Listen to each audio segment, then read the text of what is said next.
Dave, thank you so much for making the time. What are the essential things to build a business if you're thinking about doing it? I think the biggest thing, and I'm going to let you all in on a little secret, is to just start. If you're thinking about doing it, you probably already have that itch in your head to start. And there's no better time, in my opinion, to start than right now. Life always gets more complicated as life goes on, right? Like I started my business my first business when I was 16 years old. I started the business that I'm working on right now when I was 21 years old. And life at 21 looks a lot different than life at 33. It's more complicated. There's more overhead. There's more stuff going on in my life today than there was when I was young. I also didn't have as much risk and as much to lose back then. So I think there's no better time to start something than today. So that's the biggest advice I always give people when they ask me about starting something. You started your first company when you were 16. You're editing videos for us, right? That was the main business thing. My main business today is a video editing business. So that one I started while I was in college, my senior year of college. I had one customer and a business partner, Zach, who we still work with to today. We still work together to this day. And we really, like back then, I didn't know if I wanted to go into entrepreneurship. I actually got an interview at Google and was like on the second or third round interview there. I didn't know if I wanted to go down this entrepreneurial path. And Zach and I were working on what we're working on today is almost as like a side project, right? Like we had a couple clients, a couple projects, and I didn't know if I wanted to go down the route of entrepreneurship because I had done it before past, and I knew how hard it was. So long story short is I got a few rounds into my interviews and realized that I didn't want to be in the shoes of the folks that were interviewing me. That is not how I envisioned my life going. So I ended up taking a little break from the interviews with Google and just focusing on my business. And I'm so happy that I did. And starting my business and building it from there. It's quietly but surely becoming a trend in the last few years that more and more people not hate, but disregard the idea of this 9-to-5 job. Do you know where this is coming from? Why now in this modern days is everybody talking about entrepreneurship, doing their own business, doing their own thing, like starting a podcast as well? What is it that changed in the last years? No, I think it's a good question, and I'm never someone that hates on a 9-to-5 job. It's just I personally, it's not for me, right? Like a standard 9-to-5 is not for me. But I think the reason why people hate it is the exact reason why entrepreneurs and business owners and companies should learn from, right? Like if you can create an environment where people love showing up for work every day versus hate it, you can create a culture that is amazing. I know a lot of my friends' companies, and I know a lot of companies around the world create that culture where people do love their 9-to-5s. But I think people around the world really want to take their own swing at something, right? They want to create something that is going to outlast them. They want to create something that creates opportunity for other people. And I think entrepreneurship is one of the greatest ways you could do that. So I think it's not so much a knock or a push on the 9-to-5, but it's a reach and longing for excitement and adventure in life. You know, as a species, we've always been adventurous. We sailed around the globe years and years ago. We've always wanted to discover and create new things. And I think as humans, entrepreneurship and building a business gives you that itch of creation, that itch of starting something new from scratch and building it. So you're blaming the lack of new places you could explore or the new things you could experience that nobody has experienced before. So now you try to build it on your own. What a great idea. Yeah. Yeah, I always think there's going to be builders in the world, right? Like if you go and look around you anywhere in the world, everything that you touch, everything you interact with, from your clothes to the paint on the wall to the floor you're standing on exists because someone built it before you. Someone thought it in their mind. And I think entrepreneurship as a whole is the idea that you are birthing something out of nothing. You are creating, you're inventing something. out of nothing. You're gathering and archetyping the people that you need to do that work. And I think that what excites me the most about entrepreneurship is that very idea of building something from nothing and looking around the world that we've all created together in the next 20 years and being like, hey, I had a small part in creating it, leaving my mark, leaving my build, leaving something behind that I am building. I think the most hard question I could ask you is, where do you see yourself in 5 years? What will be changed in 5 years? That's a great question. That's a hard question.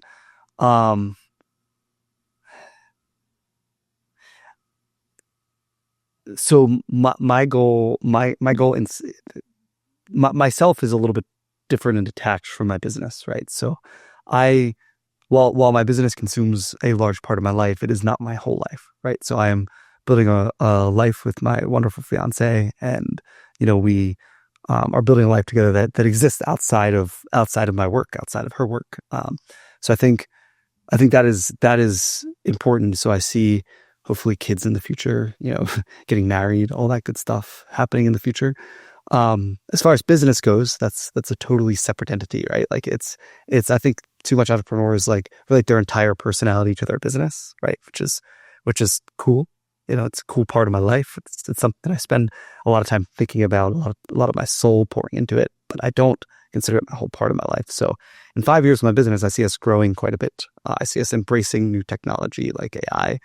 Our main mission in that business is to simplify the video editing process. So with that, our goal is to fulfill and achieve that mission in a deeper way that we're currently achieving it today. Wow. Okay, so family and everything's still playing a big role, but how do you balance this high ambition every single entrepreneurship has, and building a healthy relationship with a partner? It's hard. I think it's about being very diligent with your time and crossing out things off your list that it's more about saying no than saying yes, I would say. If there's stuff, in the priority list, like for me, I just have like a life priority list, family, which includes my partner, friends, money, work, health and fitness. Like there's a list of life buckets that I put everything in. Health and fitness to me is number one. If you don't health, or you ever wake up with the flu or the stomach flu or something like that one day, all of a sudden everything else becomes unimportant, because all you're going to focus on is getting better in that given day. And then, to me, it's making sure you have your money right second, because if you don't have that stable base, it's tough to take care of friends and family next.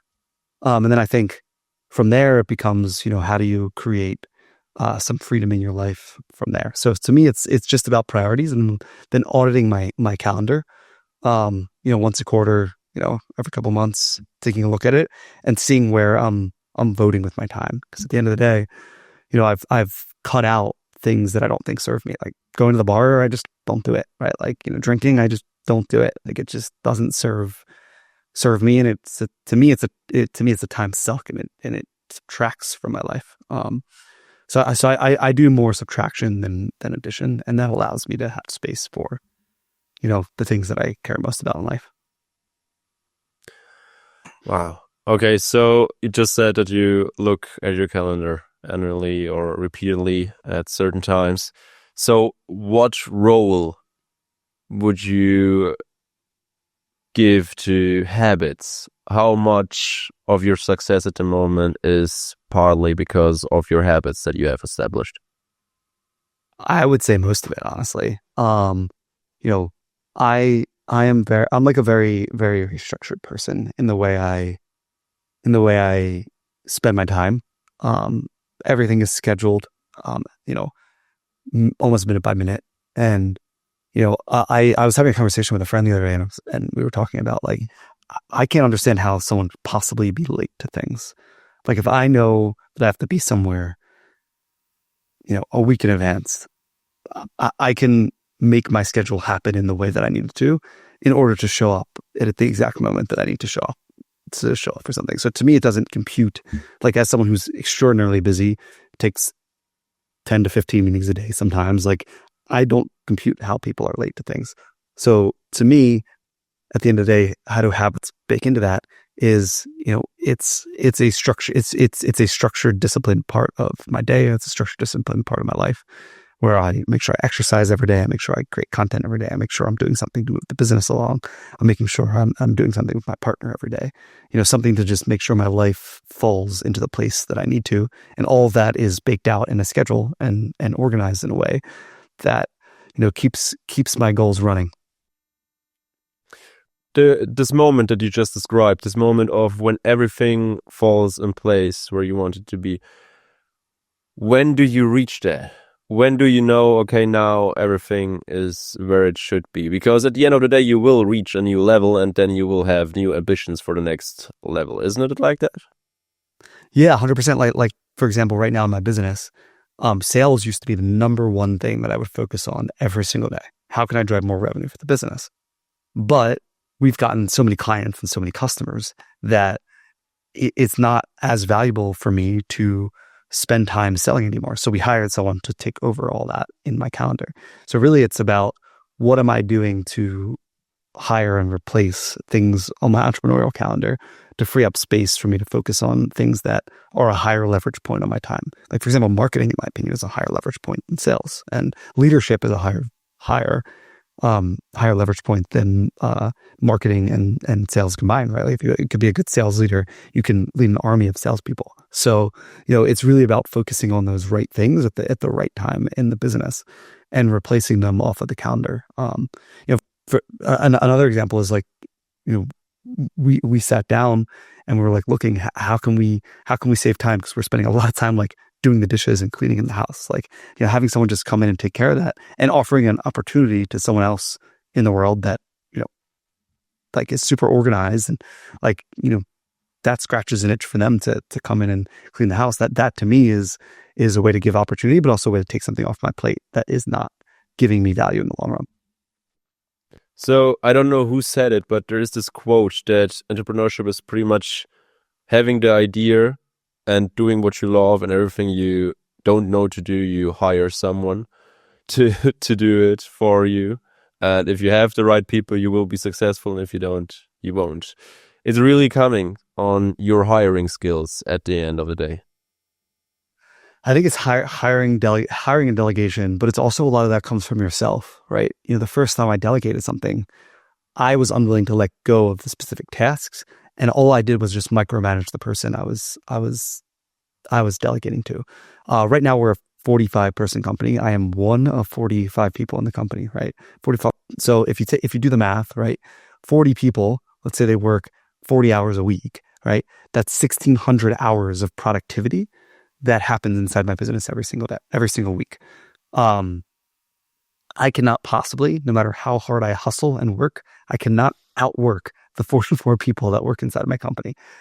But there are certain things that I could do that they can't do.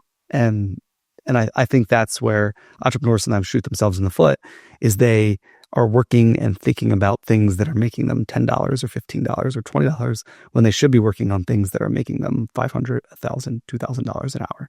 And I think as I've moved up the rungs in entrepreneurship, I've focused on things that are making me more money and let the people that are in my company focus on the things that are in the details, in the weeds, and things that are super, super important to my business and are not non-valued, but they just aren't the thing that I should be focusing on at any given time. And also, as an entrepreneur, to be frank, as your company gets bigger, your employees don't want you in their business. They want you to let go of those things and do the work that they're hiring for. To come back to the beginning of our conversation, why do people hate a 9-to-5? Why do people hate their jobs? It's because they're not trusted. It's because they're not given autonomy and authority become, people want to be like the masters of their own world, right? They don't want someone breathing down their neck. At least the people that I employ and the people that are, in my opinion, the best employees kind of want to do their thing and almost be entrepreneurial inside of their company. They want to build things inside the company that they're with. And if you as a leader don't enable and empower them to do the things that they're doing best, number one, you won't be able to let go and reach your new level, but you won't let them reach their new level by allowing them to operate inside the thing that they're helping create. So I think at the end of the day, to round this out and go back to the original point, your job as an entrepreneur is to slowly let go of the things that are no longer serving you in your business, bring people on that are better than you at it, and let them do their thing, and create the environment and space for them to do it. That doesn't mean you don't train them. That doesn't mean you don't give them processes and standard operating procedures and KPIs, but it's a co-creation. It's not a you pointing down and forcing something on them. We just talked a lot about outsourcing stuff to our people. Now, there is this hustle culture out there that when you just work very, very hard, you will achieve the thing nevertheless. What is your standpoint on the whole subject? Is it really that easy? Just work your ass off, don't sleep for a week, and it will all be great in a few years if you do that for the whole time period. So first of all, sleep is really, really important. It's how your brain heals. It's how you think clearly and make the best decisions throughout the day. So definitely get your sleep in, however much that is for you, 6 to 8 hours, whatever that might be. But so sleep is of paramount importance. But as far as hustle, you have to work hard. To me, as anyone that's successful, is like you have to work very hard. But working hard and working smart are two separate things. You could work hard for 8 hours a day and have nothing to show for it. You could work hard for 15 hours a day and have nothing to show for it. But you could work super smart for 8 hours a day or 10 hours a day and have a lot to show for it. So working on the right things is just as important as working hard. And to me, the right things as an entrepreneur and as someone who's building a business is something that you get the most leverage per unit of time that you're working. So if I can spend 1 hour and get 20 hours of output from that single hour, then that is a high leverage activity. So for example, talking to my manager, right, and spending time with her, she has a couple people underneath her and all those people, a couple people underneath her. So 1 hour I spend talking to her gets me all these levers of output just by putting a little bit of thought into that single hour. Working on content is another example. To me, it's a high leverage activity. I can create something once, and that can be seen by thousands, even millions of people. So I think it's not so much about working hard. It's about finding your leverage points and going up. I mean, if you look at some of the greatest entrepreneurs in the world, right? Like Elon Musk might be the world's first trillionaire. And he has a few different businesses. He's got X, he's got SpaceX, he's got the Boring Company, he's got Neuralink. There's probably a few others that I'm forgetting in this list. But he still has the same amount of time that we do. So how does he do that? Or even someone like Richard Branson, how do they do that? They do that by working through people and creating more points of leverage for them to be able to take on and achieve bigger things, so that way they can focus on a bigger picture or a vision or something that connects the dots for everything. So at the end of the day, it just comes down to your surroundings, the ones you are surrounded with at work, and maybe also the ones you're surrounded at home. What is the role of friends and family in the life of an entrepreneur? Oh, that's a great question. I think friends and family are an important part of your both personal growth. Like for me, my friends and family are like a source of stability and a source of fun, right? Like it's a place I can go to escape, but it's also a place I can go to learn. Like a lot of my friends are also entrepreneurs and are also people that are building really cool stuff, or they're people that are super growth mindset. Like I'm very attracted to people that are like growing themselves in some way, whether that's in fitness, in life, growing themselves to become better people, become better fathers, to become better human beings in general. So, even if they're not entrepreneurs, like the people that I surround myself with are typically very growth minded in the way they're doing things. They're always listening to some podcast. They're always reading some book. So there's always something for us to talk about, to push ourselves to that next level. So I think those friendships and those relationships are really important because it gives you a peer network to really spend time with and bounce ideas off of. I think without that, I think it's a very lonely journey. I think you need that. And Um, I think without it, I think it'll be a much slower journey to get to where you want to go. Well, okay. So when we talk about people that we surround ourselves, and every entrepreneur, when it really works well, will have a team at a certain point. What are the main things that could go wrong with the start or just the journey of an entrepreneur in the beginning years? What could you do wrong to create your Everything. own journey? You Everything. could do you could do everything wrong. And I made every mistake. And we could like if we wanted to have like a tour of my museum of failures, we could do a whole podcast on that. But I think the number one thing you could do wrong is run out of cash. That is the number one thing that will kill a business is run out of cash. So no matter what, the best advice someone has ever given me is protect your cash. And what does that mean? Make sure you're spending less than you're making. It's really obvious advice. People have been giving this advice for years, but when you're working in a business, I think it becomes very, very easy to start overspending on things that you think you might need. And at the end of the day, one of my favorite books is a book called The Goal. And The Goal is it's actually a fiction book, but it's about this factory that needs to improve its operations. And at the end of the day, this factory, I believe they're producing engines, and their goal is to increase their sales. And they're having a lot of issues, but what they're not realizing is the way to solve those issues is not what they're actually doing. So the goal of any company is to increase what's called the throughput, which is the amount of things that the company is being produced, which at the end of the day, that turns into cash. Increase the throughput in a system. And I think a lot of people lose sight of that and start to take initiatives on that are outside of the true goal of any business, which they're all the same, is to produce positive cash flow produce net profit and positive cash flow for the owners. So at the end of the day, I think the most obvious advice is don't run out of money and protect your cash. But there's layers to that. The second layer deep of that is making sure that your system is running in a super efficient way. If you're running this system in a super efficient way, of course, you're never going to run out of cash because the dollars in are going to turn into dollars out at the end of the day. Okay, so team-wise, what could you do when you try to hire people, when you try to outsource to others? What should you look out for to not get the wrong people for the wrong job? Okay, so I'm gonna let you in on the best hiring secret I've ever discovered, Mo. And what that is you want to try people out before you work with them. And the way we do this is when applications come in, everyone looks great on paper, right? You see resumes, you're reading them over, you're like, this person had some prior experience, working in another business similar to mine. And your goal is to really suss out. Your goal is to really suss out, is this person the right person? And how do you do that? Just in interviews. You really can't, because a lot of people are great salespeople. A lot of people can talk about things in the way. With ChatGPT, they can write you a whole narrative and think about every question that you could possibly answer. So what we do is we have them send us a video to start out. So we have them send us a video resume explaining who they are, 2-minute quick video.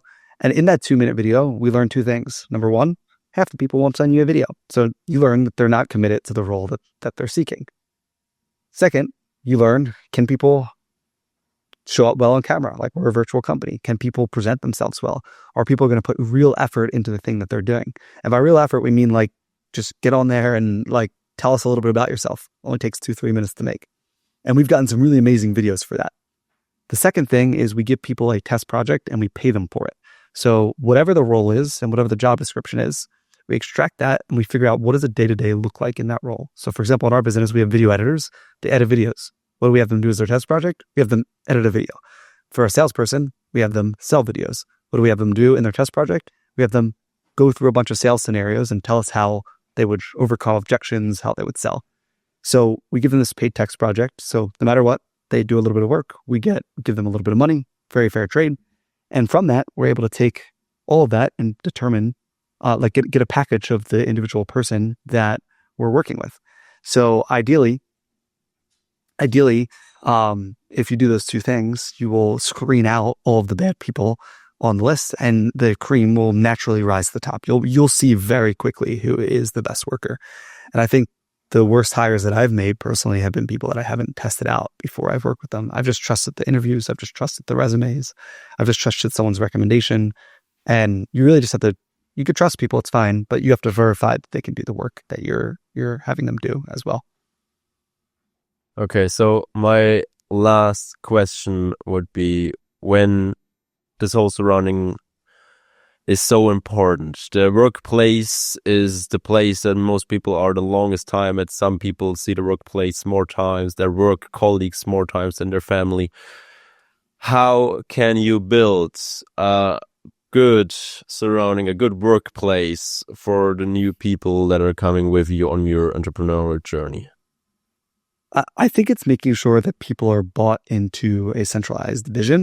And then under that centralized vision, it's having core values that everyone lives by every single day, even in our non-work life. So we have a whole set of core values in addition to our mission and vision, and that those core values help us help guide the group of people that we work with every single day on how they're to act, how they're to behave, how they're to interact with each other, how to interact with clients, and they're really like our North Star in our business. So I think when you have something like that,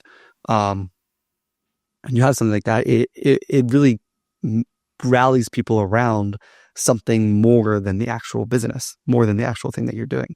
Like one of our core things is never stop learning. So we're encouraging people to learn new tools. We're encouraging people to read books. We're sharing those books. We're encouraging people to create trainings for each other, to learn from each other. And that creates a culture of curiosity in our business. And that helps us innovate a little bit more. That helps us really grow. So I think at the end of the day, surrounding yourself with good people is one thing, but rallying those good people around a centralized cause creates a little bit more cohesion, because it's a group of amazing people trying to achieve something at the end of the day. Wow. Thank you so much for your time, your insights in the last half hour. Where can people get to know you a bit better, or look at your portfolio and what you're doing and keep up with you? Awesome. So the name of the company is Viral Ideas. So you can look us up there. You can also get me on Instagram. It's at David Feinman. Actually, if you reach out to me on there and say Mo Podcast, I have a free hiring guide I can give you on how to hire a video editor that doesn't suck. So we've spent hours and hours trying to figure that out. So I'd love to give that gift to your audience. If they reach out to us. Thank you so much. And have a great day over there. Thank you. Thank you. I appreciate it.